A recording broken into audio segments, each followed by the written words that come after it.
সে ইন্ডিয়াকে আমাদেরকে মোকাবেলা করার জন্য আমাদেরকে ঘরে ঘরে মা বোন ছেলে মেয়ে নির্বিশেষে ট্রেনিং দিতে হবে, কারণ আমাদেরকে এদেরকে মোকাবেলা করতে হবে। আমি ক্ষুদিরাম ভাই কথা শুনে তো ভাই আমার টয়লেট পেয়ে গেল ভাই। টয়লেটটা করে আসবো না ভিডিওটা দেখবো? ভিডিওটা দেখি না, তারপরে টয়লেট করে যাই। চলো ভাই। দেখি নাই, আমি আজাদ দেখি নাই, আমি হাদিকে দেখেছি। হাদি ছিল একটি বিপ্লবী নেতা কাকে বলে আমরা হাদিকে দেখে শিখেছি। নাওয়া খাওয়া সংসার বাচ্চা কাচ্চা ভুলে কিভাবে রাজপথ দখল করে থাকতে হয়, কিভাবে বলিষ্ঠ কণ্ঠস্বর, একটা আকুত ভয় কণ্ঠস্বর কিভাবে হয়, হাদিকে দেখেছি। এই যে এই মহিলা যে বলল আমাদের বাচ্চা গাচ্চা নান্না পন্না ভ্যানালা অটোলা রিস্কালা টোটোলা সবাইকে ট্রেনিং দিতে হবে ইন্ডিয়ার বিরুদ্ধে যুদ্ধ করার জন্য। ভাই কিসের বিরুদ্ধে? ইন্ডিয়ার বিরুদ্ধে যুদ্ধ করবো, যাতে ইন্ডিয়ার লোক আমাদের উপরে মুতে বা পটি করে না দেয়। আমাদের সমস্যা হতে পারে যদি ইন্ডিয়ার লোক আমাদের উপরে মুতে বা পটি করে দেয়, তাহলে আমরা সেই মুতে আর পটিতে ডুবেও যেতে পারি। হয় বলছি না ভাই, হতেও পারে। কেন ভাই দেখো, এরা আবার মিথ্যা কথা বলে না। এরা মুসলিম হলেও জাত ভালো, এরা মুসলিম হলেও জাত ভালো, কারণ মিথ্যা কথা বলে না ভাই। মিথ্যা কথা কোনো সময় এরা বলে না। এরা কিন্তু ট্রেনিং একদম দিয়েছে, আর আমি সেই ট্রেনিং তোমাদেরকে দেখাবো। আমি ওই ভিডিও তোমাদেরকে দেখাবো এরা কিভাবে ইন্ডিয়াকে শায়েস্তা করার জন্য এরা ট্রেনিং করছে বাংলাদেশের মতন জায়গায়। প্রত্যেকটা ভ্যানালা অটোয়ালা লুঙ্গি বাহিনী টুপি বাহিনী সবাইকে ভাই এরা কিন্তু একটা ভালো ট্রেনিং দিচ্ছে। ওই যে বললাম না, এরা মুসলিম হলেও জাত ভালো, মিথ্যে কথা কখনো বলে না। কিন্তু এরা নবীর সন্তান, তো এরা নারের তাকদির বলে একটা ট্রেনিং করাচ্ছে। এই ট্রেনিংয়ে ওরা ইন্ডিয়ার লোক যাতে, এই ট্রেনিংয়ে ওরা কি ট্রেনিং দিচ্ছে, এই ট্রেনিংয়ে ওরা দিচ্ছে ইন্ডিয়ার লোক যাতে ওদের উপরে হেগে না ছুঁড়ে মারে, ওদের টয়লেট করে যাতে বাংলাদেশটা ডুবিয়েই না দেয়। ভাই হবে বলছি না, হতেও পারে, বলা যায় না ভাই। ইন্ডিয়ার যা জনসংখ্যা আর এই ছোট্ট একটু দেশ দেখলো, এখানে যদি একটা পটি সিস্টেম করে আর সব যদি ওখানে ছেলেমেয়েরা ওখানে শুরু করে সকালবেলা, জাস্ট একদিনেই কাজ সেরে যাবে, 2-3 দিন লাগবে না। ওরা একটা ভালো এখন ট্রেনিং শুরু করেছে যে ইন্ডিয়ার বিরুদ্ধে। ওদিকে ভাবো, ইন্ডিয়া থেকে চাল না গেলে এদের খাওয়ান জোটে না, ইন্ডিয়া থেকে ডাল না গেলে এদের খাবার জোটে না, ইন্ডিয়া থেকে তেল না গেলে এদের কিছুই হয় না ভাই। তারপরে এরা ভাবে, এরা বলে 3 বেলা নাকি ইন্ডিয়াকে এরা দখল করবে, ধ্বংস করবে, আরো কত কিছু না করবে। দেখাই, ওই ভিডিওটা দেখাই না, তোমরা একটু ভাববে দাদা কোথায় গেল ভিডিওটা, দেখাও। আর দেখাচ্ছি ভিডিওটা।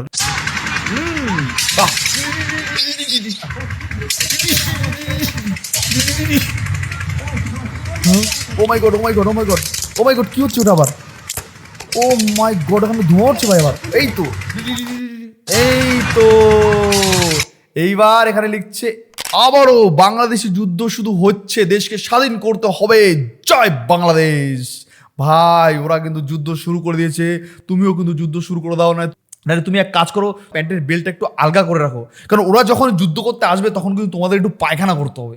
পায়খানা না, একটু টয়লেট করতে হবে, কারণ ওদের ওই বন্দুকে তো কাজ হবে না, ওদের ওটা করলেই হয়ে যাবে। কামান ফামান লাগবে না ভাই, এদের জন্য কামান বন্দুক লাগবে না, কারণ এরা অলরেডি ইন্ডিয়াকে মারার জন্য, ইন্ডিয়াকে ধ্বংস করার জন্য এরা যে যুদ্ধ শুরু করেছে, এরা যে ট্রেনিং নিচ্ছে ভাই, এই ট্রেনিংয়ের কাছে কি বলবো ভাই। আমাদের বাংলার একটা হিন্দুত্ববাদী মিছিলই কমপ্লিট ওই বাংলাদেশের জন্য, সত্যি কথা বলছি।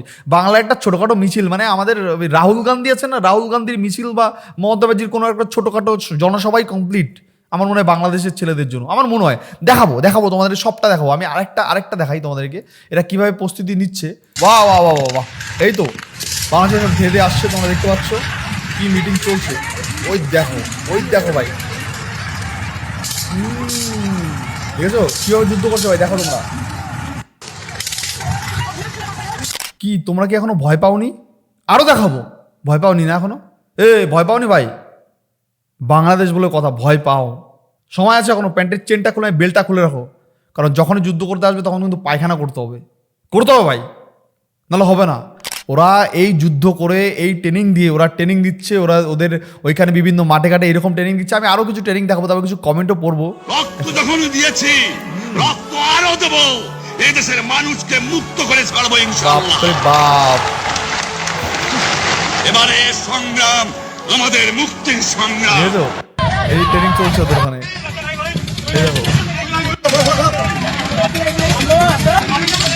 ট্রেনিং চলছে ভাই, ভারত দখলের ট্রেনিং চলছে ভাই। ওই দেখো, ওয়াও, কি ট্রেনিং হচ্ছে ভাই, কি ট্রেনিং হচ্ছে।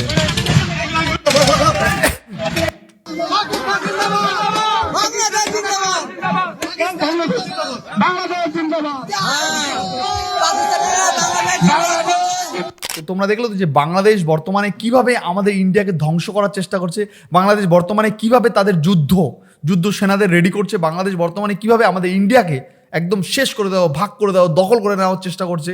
বাংলাদেশ, আমাদের পাশের দেশ বাংলাদেশ, তারা কি তাদের জন্য একটা মিছিলই তাদের জন্য যথেষ্ট। আমি সেই মিছিলটা দেখাবো যে এই মিছিলের লোকগুলো ছেড়ে দিলেই ভাই বাংলাদেশের তারা রফা দফা একদম সাফা করে দেবে।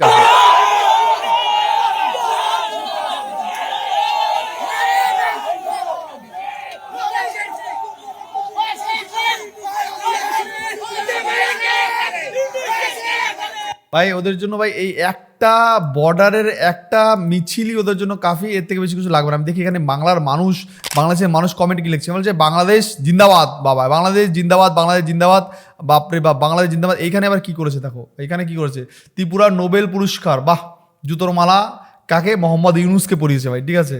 দেখো তোমরা ভাই এরা ভাবে যে বাংলাদেশ দখল করবে, কি বলবো ভাই এদেরকে, যত কম বলবো, যত এদের সঙ্গে কম কথা বলো ততই বলো। এখানে কি লিখছে দেখো, বাংলাদেশ লুঙ্গি বাহিনী রেডি, চিন্তা একটু লুঙ্গি খুলে গেলেই কি হবে, জয় বাংলা জয় বঙ্গবন্ধু। এখানে মানুষের পড়ালেখা করলে শিক্ষিত হতো আর না করলে বাংলাদেশি, ঠিক আছে। এখানে কি লিখছে দেখো, অসাধারণ। এখানে কি লিখছে দেখো, যোগী আদিত্যনাথের একটা মোল্লাকে ঝুলিয়ে দিয়েছে ভাই, ঠিক আছে। এখানে হচ্ছে ড্যাশের দেশ কি হচ্ছে এটা, এখানে বলছে আর কতবার তোমরা তোমাদের দেশকে স্বাধীন করবা। ওরা অনেকবার ভাই, এভরিডে ওদের দেশকে স্বাধীন করবে, যখন ভালো লাগবে না তখনই স্বাধীন করবে ওরা, ঠিক আছে। বলছে আর কতবার তোমরা তোমাদের দেশকে স্বাধীন করবে। এখানে বলছে আমাদের দেশ ব্যাং এর চেয়ে অনেক ভালো ডাকে, ঠিক আছে।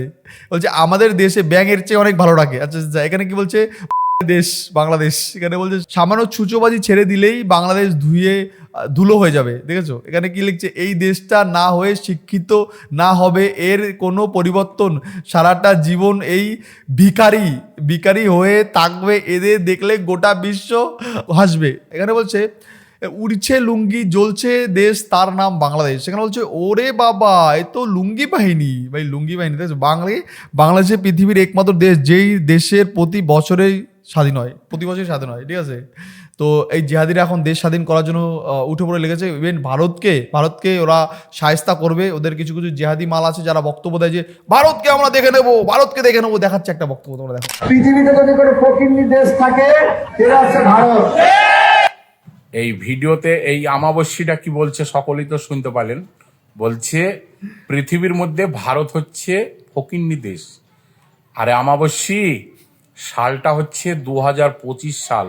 আজ পর্যন্ত তোদের বাংলাদেশে একটা সাইকেলের টায়ার তৈরি করার ফ্যাক্টরি করতে পারেনি কোনো সরকার, আর তুই বলছিস ভারত ফকিন্নি দেশ। ভারত বর্তমান পৃথিবী বিখ্যাত রে ভারত। তোদের বাংলাদেশকে যতক্ষণ পর দেশগুলো দেয় ততক্ষণ তোরা খেতে পাস, এটা মনে রাখিস। আজ আমাদের দেশে গাঁয়ের অনেক মানুষ বলে মুসলমান মানেই হচ্ছে জাত ভাই, তাই বলে কিসের জাত ভাই, বাংলাদেশিরা কিসের জাত ভাই হতে পারে। আজ তারা অনুপ্রবেশকারী, তাদের নাই ভিসা, তাদের পাসপোর্ট নাই, কিছু নাই, তারা আজকে অনুপ্রবেশকারী এই ভারতবর্ষের বিভিন্ন রাজ্যে এসে তারা আশ্রয় করি খাচ্ছে।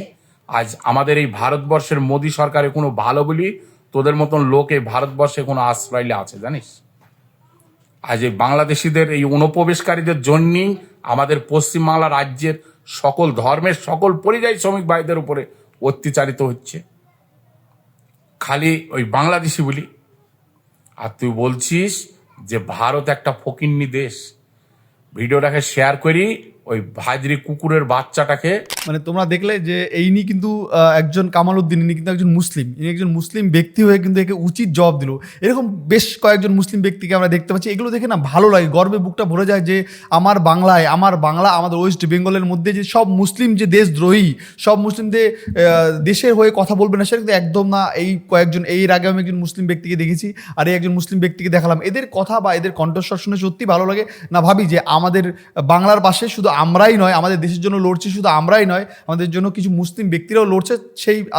সেই প্রমাণ দিলেন এই কামালউদ্দিন। তো যাক বন্ধুরা, তোমরা জানাবে যে এই ভিডিও নিয়ে তোমাদের কি মতামত, কি বক্তব্য। আমি এখানেই শেষ করছি। আদৌ কি বাংলাদেশের মতন একটা ছোট্ট সর্ষে ফুল তারা কি সত্যি ভারতকে এসে দখল করতে পারবে? তোমাদের কি মনে হয়? নাকি তারা শুধুমাত্র হাস্যকর হিসাবেই সারা বিশ্বের কাছে পরিচিত? আর বাংলাদেশ, আমার মনে হয় বাংলাদেশ মানে এন্টারটেনমেন্ট, বাংলাদেশ মানে হাস্যকর। তারা বর্তমান সময় যে পরিস্থিতি ক্রিয়েট করেছে, বর্তমান সময় যে হিন্দুদের উপর যে নৃশংস অত্যাচার করছে, তার প্রমাণ কিন্তু বাংলাদেশের মানুষ নিজেরাই দিচ্ছে। তো যাক বন্ধুরা, তোমরা জানাবে তোমাদের কি মতামত। আর এই ভিডিও আমি লাইক রাখছি মাত্র 500 লাইক আর 400 কমেন্ট করে তোমরা ভিডিওর পাশে থেকো। আর এই বাংলাদেশের কাংলুদের একটা ভালো কমেন্ট করে জবাব দিয়ে, যেহেতু এই বাংলাদেশের কাংলুদের একটা ভালো কমেন্টে উচিত শিক্ষা বা উচিত জবাব দিয়ে যেও। এরা সত্যি কি ওই লুঙ্গি পরে আর টুপি পরে কি ওই যে মাঠে ঘাটে তোমার ট্রেনিং নিয়ে কি সত্যি ভারতকে দখল করার চেষ্টা করছে বা পারবে? তোমার কি মনে হয়? অবশ্যই তোমাদের মূল্যবান বক্তব্যের জন্য আমি তোমাদের মূল্যবান কমেন্টের জন্য ওয়েট করবো। আমি ওয়েট করবো, তোমরা খুব তাড়াতাড়ি মূল্যবান একটা কমেন্ট করে যেও। তো ভাই আজকে ভিডিও শেষ করি, নেক্সট দেখার জন্য কোনো ভিডিও কোনো পর্ব। ভাই বন্ধুরা ভালো থেকো, সাধারণত সেফ থেকো।